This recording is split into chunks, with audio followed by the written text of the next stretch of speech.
السلام علیکم ورحمۃ اللہ وبرکاتہ۔ آپ دیکھ رہے ہیں روحانی علم نقشبند چینل۔ میں محمد نصر اللہ نقشبندی حاضر خدمت ہوں۔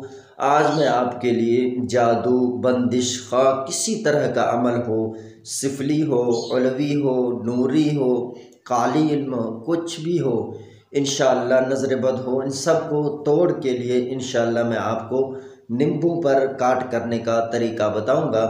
ہر بندہ یہی چاہتا ہے، اور یہ خصوصاً جو عاملین حضرات ہیں ان کے لیے تو یہ تحفہ ہے، چونکہ ان کے پاس عموماً آج کل کے زمانے میں اس طرح کی مسائل زیادہ آتے ہیں۔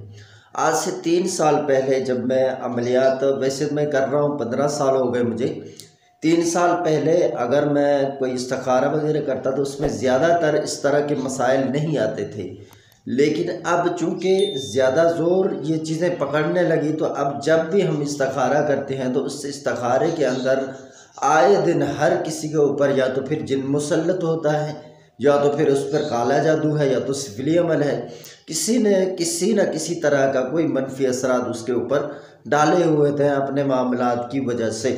تو پھر ہم اس طرح کی جو چیزیں ہیں ان سے مدد لیتے ہیں، اور یہ اسباب ہیں، پھر اللہ تعالیٰ کرم فرما دیتا ہے، اور اس کے اوپر سے جو مسائل ہیں وہ سارے اس طرح اٹھ جاتے ہیں۔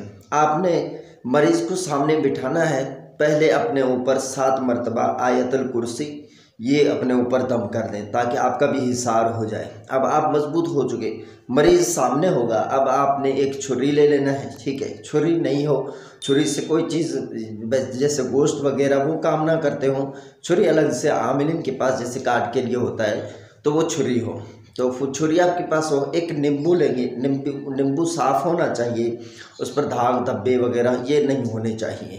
مریض بھی آپ کے سامنے ہے، جب یہ پتہ چل چکا کہ اس کے اوپر جنات کے اثرات ہیں یا تو پھر جادو ہے، خصوصاً یہ عمل بندش، جادو وغیرہ کے لیے کیا جاتا ہے تاکہ اس کے اوپر جو اثرات ہیں وہ سارے زائل ہو جائیں۔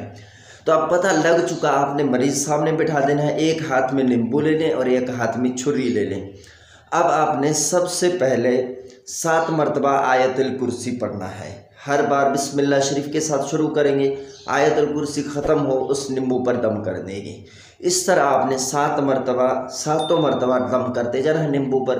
اب آپ نے 7 مرتبہ بسم اللہ شریف کے ساتھ سورہ فلق پڑھنا ہے، اور 7 مرتبہ سورۃ الناس یہ بسم اللہ شریف کے ساتھ ساتھ ہی پڑھنے ہیں۔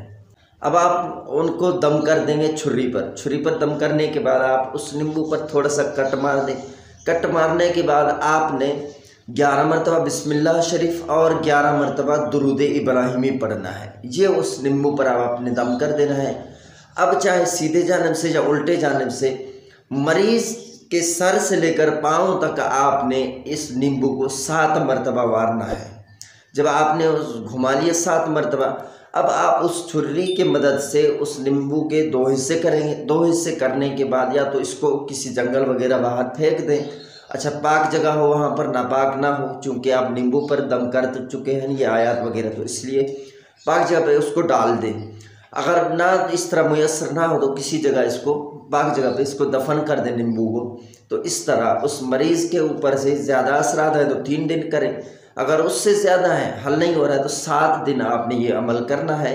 ٹائم کی پابندی نہیں ہے، جب چاہیں کر لیں روزانہ۔ اچھا یہ چھری کے حوالے سے دوست پوچھیں گے یار پھر اس چھری کو کہاں کر دیں؟ اگر آپ عامل ہیں، کاٹ وغیرہ کرتے رہتے ہیں تو وہ چھری وہی صحیح ہے، اپنے پاس رکھ لیں۔ اور اگر آپ عامل نہیں ہیں، آپ نے کبھی کبھار یہ عمل کر لیا تو 3 دن کرنے کے بعد عمل، یا 7 دن کرنے کے بعد اس چھری کو بھی کسی جگہ پہ آپ نے پھینک دینا ہے۔ بس یہ سادہ سا عمل ہے، آپ نے کرنا ہے انشاءاللہ۔ چاہے کتنے ہی طاقتور عاملین سے انہوں نے جادو کروایا ہوا ہو، انشاءاللہ اللہ کے حکم سے وہ جادو کٹ جائے گا۔ اگر بندش ہے تو بندش کٹ جائے گا۔ عمل پسند آئے تو ہمارے چینل کو سبسکرائب کر دیں، بیل آئیکن کا بٹن دبا سکتے ہیں، تو اس طرح ہمارے جو آنے والے ویڈیو ہیں اگر آپ دیکھنا چاہتے ہیں تو بیل کا بٹن دباتے ہی وہ ہمارے جو ویڈیوز ہیں وہ آپ تک پہنچ جائیں گے انشاءاللہ عز و جل۔ اور ویڈیو کو لائک اور شیئر کریں، اور پیارا سا ایک کمنٹ جو ہے آپ نے لازمی کرنا ہے۔ اللہ تبارک و تعالی آپ سب کی غیب سے مدد فرمائے۔